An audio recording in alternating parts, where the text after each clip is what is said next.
KTVA 11 Sports with Jake Edmonds.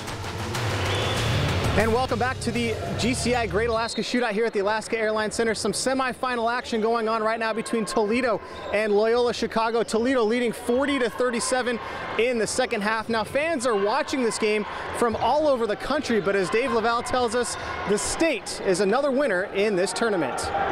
Welcome back to Anchorage and the GCI Great Alaska Shootout. That's music to the ears of many, especially state tourism leaders. The Great Alaska Shootout always, is high on our list. Just not on Kathy Dunn's list this year. It's her responsibility to market Alaska around the country and the world. She decided to bypass this tournament. And we do have a good budget for advertising. It's just not as big as it has been in prior years, so we have to be a little bit more selective. Here in Anchorage, Alaska. The state's budget troubles have forced it to cut back on spending. If we were to place a 32nd spot, it would be roughly around just a little under $1,000. Thanksgiving night continues from Anchorage, Alaska. So the state is searching for ways to get the most out of those investments. Typically, we wouldn't focus specifically on a sports program simply because we're looking for the broadest audience possible. It's Wiggs on the drive. Wiggs with the layup. The first round matchup between UAA and Middle Tennessee State is one of 7 games broadcast this week by the CBS Sports Network. Also shown, the championship game. And it's paying off for Alaska. Anytime you can get your destination's name out, before the public, it's always a great opportunity and helps increase, awareness of the state and, interest in the state. Here in the beautiful state of Alaska. And the best part for Kathy Dunn, it did not cost her a dime to promote it. Dave Laval, KTVA 11 Sports.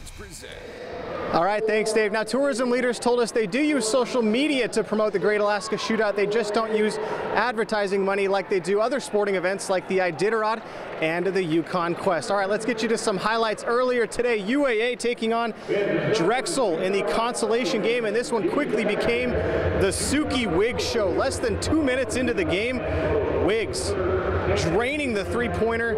Far from being done, though, for him now midway through the first half. Wiggs taking it inside this time, draws the foul, gets the bucket, gets up slowly, but his next shot will let you know how he's feeling in this game.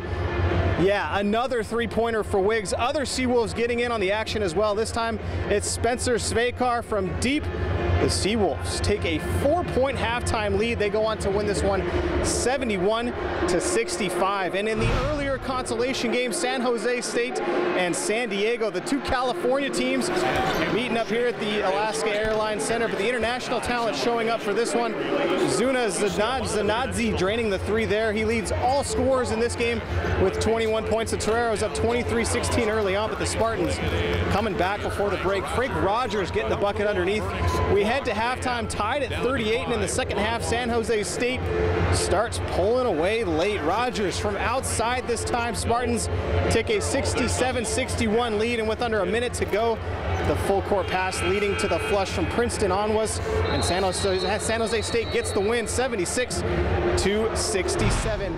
And UAA hockey on the road today against the WCHA leading Minnesota State Mavericks. Minnesota with 12 points through just 8 conference games. UAA trying to make up some ground after dropping 2 of its last 3 WCHA games, but to no avail. The Seawolves fall 2-0 despite 40 saves from the keeper, Olivier Mantha. And it's Friday, which means our pro picks are in. Joe taking the Vikings on the road in Atlanta. Now, the Bears already played this week, and they won. But Bonnie picks Chicago every week, so we're going to give her a break here and let her take her team. That's not fair. Sure it is. It's not my fault they had the Thursday game. Well, you're 7-3. We'll give it to you this week, Bonnie. That's right. Oh. It's not cheating. It's not my fault. I'm going to take New England. I like New England in this one, and then the two Daves, Dave Goldman and Dave Laval, they're going to take the G-Men. Of course they are. They're G-Men lovers here. Yeah. But, they are favorites on the road to the Redskins. So can I just have the Vikings too? I mean, if you're being Monty Hall about it, You're just done. It's Micey Marty played. If the Bears lose on a Thursday later in the season, and we're giving you the Bears, and you're going to take the loss. That is 100% fair, and I will go with that because I'm a Bears fan regardless of if they win or lose. Okay. So there you go. All right, Thanks, Jay. I suppose that's fair.